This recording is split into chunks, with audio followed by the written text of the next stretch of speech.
नमस्ते छात्रों, आज हम एक सुंदर सी कविता देखने वाले हैं। पढ़ो और गाओ। जो कि सुंदर सी कविता कौन सी है? बेटी युग, जो कि लिखी हुई है आनंद विश्वास जी ने। किसने लिखी है छात्रों? आनंद विश्वास जी ने ये सुंदर सी कविता लिखी हुई है। कल के वीडियो में हमने कुछ पंक्तियाँ भी देखी, उसका मैंने आपको कविता का सरल अर्थ भी बताया था छात्रों।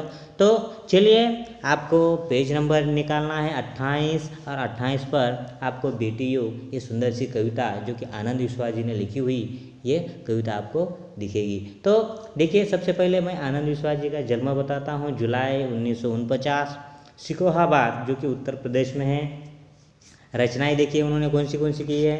मिटने वाली, रात नहीं, परकटी प्यांखी, उसके बाद देवम, उसके बाद गर्मा गर्म, थपेड़ी लूक के, बहादुर बेटी, ये सुंदर सुंदर रचनाएं उन्होंने की है। और ये जो कविता है, ये जो कविता उन्होंने लिखी हुई है, ये प्रस्तुत कविता के माध्यम से जो कवि है, ये कवि ने जो बेटियां है उनका महत्व बताया गया है और उन्हें आत्मनिर्भर बनाने की ओर उन्होंने ये कविता में बताया गया है। तो चलिए छात्रों, मैं सबसे पहले आपको ये कविता का परिचय करवाता हूँ, उसके बाद मैं आपको शब्दार्थ भी बताने वाला हूँ। देखिए, आनंद विश्वास जी ने इस कविता में बेटियों को आगे पढ़ाने के लिए या बढ़ाने के लिए सचमुच शिक्षा देंगे तो उनमें आत्मविश्वास बढ़ेगा और जो बेटियां हैं उन्हें आत्मनिर्भर होने के लिए और जो देश है वह प्रगति की ओर आगे लेके जाने के लिए इन्होंने सारे के सारे छोटे छोटे नन्हे बच्चों को यह कविता के माध्यम से प्रेरित किया है। तो चलिए छात्रों, सबसे पहले शब्दार्थ देखेंगे। सुहाना यानी सुंदर, दौर यानी काल समय, फौलादी यानी मजबूत, नेक यानी भला अच्छा, इरादा यानी संकल्प, तरुण यानी युवा, मनन यानी सोचना, ठानना यानी पक्का करना, पावन यानी पवित्र, कलम यानी लेखनी, सम्मान यानी आदर, उसके बाद देखिए उत्थान यानी प्रगति, पर्व यानी त्यौहार, सयाना यानी समझदार और समीक्षा यानी परीक्षण। ये थे छात्रों ये कविता में आने वाले मुश्किल शब्दार्थ। तो हमने आनंद विश्वास जी का जन्म देखा, उनकी रचनाएं देखी, उनका परिचय देखा छात्रों। तो कुछ पंक्तियां भी हमने देखी, लेकिन सबसे पहले ये कुछ पंक्तियों का अर्थ बताने के पहले मैं आपको ये कविता पढ़कर बताने वाला हूँ छात्रों। देखिए, नानी वाली कथा कहानी अब भी जग में लगे सुहानी, बेटी युग के नए दौर की आओ लिख ले नई कहानी। नानी वाली कथा कहानी अब भी जग में लगे सुहानी, बेटी युग के नए दौर की आओ लिख ले नई कहानी। बेटी युग में बेटा बेटी सभी पढ़ेंगे सभी बढ़ेंगे, फौलादी ले नेक इरादे खुद अपना इतिहास गढ़ेंगे। देश पढ़ेगा देश बढ़ेगा दौड़ेगी अब तरुण जवानी, नानी वाली कथा कहानी अब भी जग में लगे सुहानी। बेटा शिक्षित आदि शिक्षा, दोनों शिक्षित पूरी शिक्षा, हमने सोचा मनन करो तुम, सोचो समझो करो समीक्षा। सारा जग शिक्षा में करना, हमने सोचा मन में ठानी, नानी वाली कथा कहानी अब भी जग में लगे सुहानी। अब कोई ना अनपढ़ होगा, सबके हाथों किताब होगी, ज्ञान गंगा की पावन धारा सबके आंगन तक पहुँचेगी। पुस्तक और कलम की शक्ति जग जाहिर जानी पहचानी, नानी वाली कथा कहानी अब भी जग में लगे सुहानी। बेटी युग सम्मान पर्व है, पुण्य पर्व है, ज्ञान पर्व है, सबका आप सम्मान करे तो जन जन का उत्थान पर्व है। सोने की चिड़िया तब बोले, बेटी युग की हवा सयानी, नानी वाली कथा कहानी अब भी जग में लगे सुहानी। तो देखिए छात्रों, ये सारी की सारी कविता मैंने आपको पढ़कर बताई है। तो कल हम कहाँ तक पहुँचे थे? तो कल हमने देखा खुद अपना इतिहास गढ़ेंगे, जो कि उसका सरल अर्थ मैंने आपको बताया था। देखिए आगे की पंक्तियाँ। देश पढ़ेगा देखिए, देश पढ़ेगा, देश बढ़ेगा, दौड़ेगी अब तरुण जवानी। देखिए छात्रों, ये नया जो युग है, ये नए युग में आपको तो पता है, आपके जो इरादे हैं वो इरादे कैसे होने चाहिए, तो फौलादी होने चाहिए, यानी मजबूत होने चाहिए और नेक होने चाहिए। और वही जो बच्चे हैं, वही बेटियां हैं, वह क्या करेगी, तो खुद का इतिहास बनाएंगी। देखिए, देश जब पढ़ेगा तभी देश क्या हो जाएगा छात्रों, तो आगे बढ़ेगा। और उसी समय सारी की सारी जो तरुण जवानी हैं, जो तरुण जो बच्चे हैं, वह क्या करेंगे, तो तरुण जो बच्चे हैं, युवक जो युवतियाँ हैं, वह प्रगति की ओर आगे वह बढ़ेंगे, दौड़ेंगे। ऐसी ये दो पंक्तियों का देश पढ़ेगा, देश बढ़ेगा। देखिए, जब देश के सभी लड़के और लड़कियां जब पढ़ेगी तो देश आगे बढ़ेगा, और युवक युवतियाँ जो प्रगति की दौड़ में वह आगे दौड़ते जाएगी।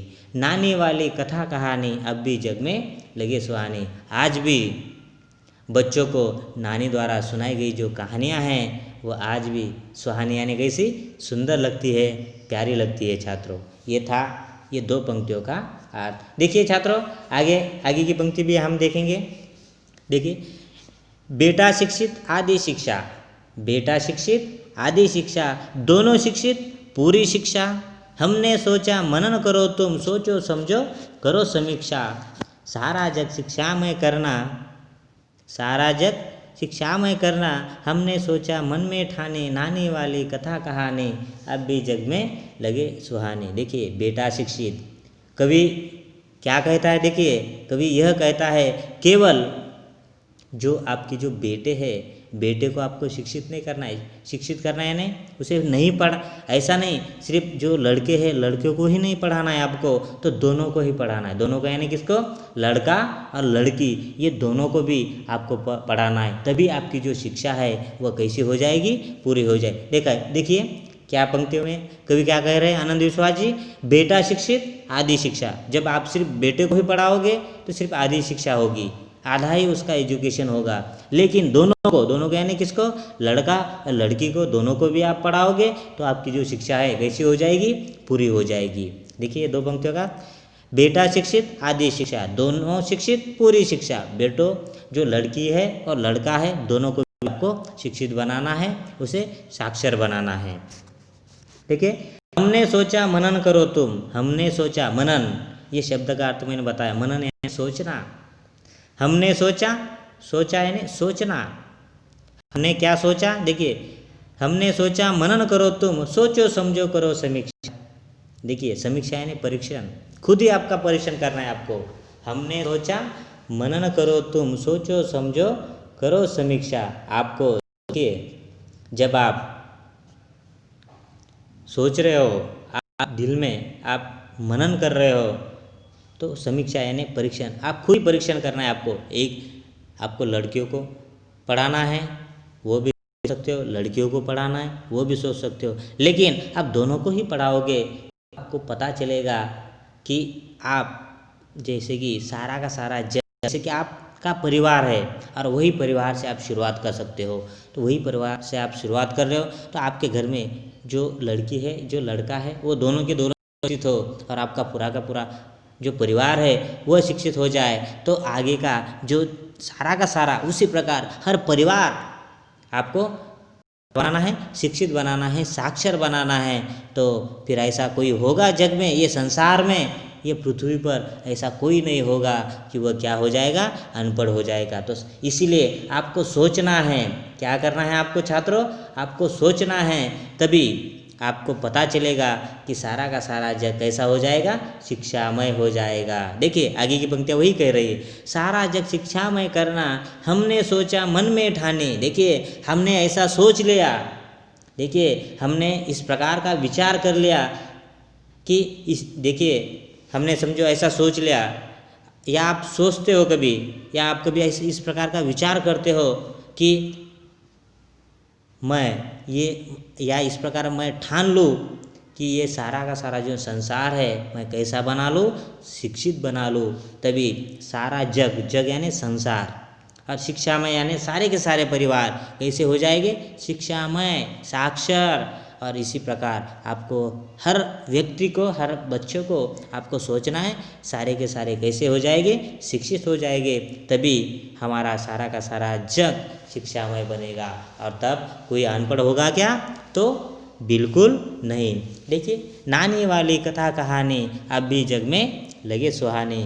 और आज भी जो बच्चे हैं वह बच्चों को नानी द्वारा सुनाई गई जो कहानियाँ हैं आज भी सुंदर लगती है, प्यारी लगती है। देखिए, आज हमने जो कि कुल मिलाकर 6 पंक्तियों का कविता का सरल अर्थ देखा। जैसे कि कौन सी? बेटा शिक्षित आदि शिक्षा, दोनों शिक्षित पूरी शिक्षा, हमने सोचा मनन करो तुम, सोचो समझो करो समीक्षा, सारा जग शिक्षामय करना हमने सोचा, मन में ठाने नानी वाली कथा कहानी, अब भी जग में लगे सुहाने। छात्रों, ये पंक्तियों का मैंने आज आपको अर्थ बताया है, और किसी को कुछ दिक्कत हो तो कमेंट बॉक्स में मुझे लिख सकते हो। कल हम देखेंगे अगली पंक्तियाँ। अब कोई ना अनपढ़ होगा, सबके हाथों किताब होगी, ज्ञान गंगा की पावन धारा सबके आंगन तक पहुँचेगी, पुस्तक और कलम की शक्ति जग जाहिर जानी पहचानी, नानी वाली कथा कहानी अब भी जग में लगे सुहानी। बेटा युग सम्मान पर्व है, पुण्य पर्व है, ज्ञान पर्व है, सबका सम्मान करे तो जन जन का उत्थान पर्व है, सोने की चिड़िया तब बोले बेटी युग की हवा सयानी, नानी वाली कथा कहानी अब भी जग में लगे सुहानी। ये जो पंक्तियाँ हैं ये कल के वीडियो में देखेंगे छात्रों। आज यहीं पर रुकेंगे, कल आते समय ये सारी की सारी जो कविता है, ये कविता का भी आपको क्या करना है, लययुक्त मुखर वाचन करना है आपको। छात्रों, आज यहीं पर रुकेंगे। Thank you.